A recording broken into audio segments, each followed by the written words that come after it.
আমি শক্ত হয়ে জন্মাইনি, পরিস্থিতি বানিয়েছে কিছু কথা বুকের ভেতর চুপচাপ পচে গেছে।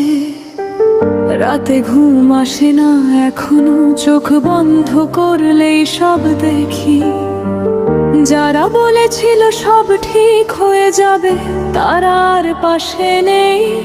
আমি কাউকে দোষ দিই না, সময় সব শিখিয়েছে। ভাঙা মানুষটাই আজ নিজেকে গুছিয়েছে। আমি